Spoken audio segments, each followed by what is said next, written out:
If your neighbor gave you a homemade bar of soap and a tray of sweets, would you take them? In one small Italian town, the entire neighborhood did, and it took 2 years for anyone to discover what they were made from. This case is deeply disturbing, because once you find out what went into them, you will feel sick just hearing about it. My name is Jessica. Save this video if you are into disturbing cases and stories that seem impossible to believe. Correggio, Northern Italy, 1939. Leonardo Ciancilli was a mother and a respected shopkeeper. Everyone in town trusted her. She had 17 pregnancies and lost 13 children.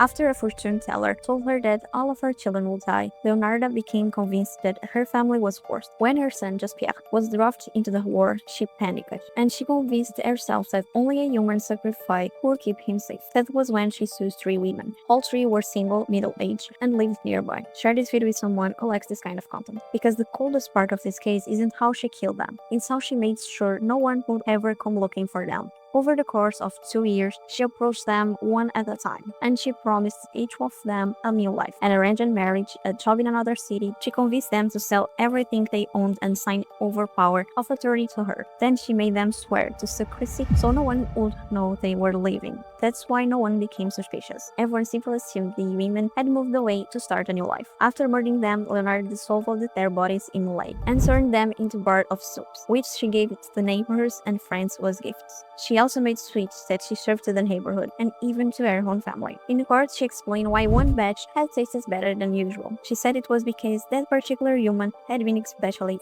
sweet. The truth finally came out when the lost victim's sister-in-law became suspicious of her disappearance and contacted the police. Now let me ask you something. Would you want to investigate a case like this? With Investigative Couple, you get access to over 100 real criminal cases, which with evidence, suspects, and a complete case file to help you solve the mystery. That's the link in the video. Save this video, share it, and tell me, would you have suspected your neighbor? What she did is almost impossible to believe.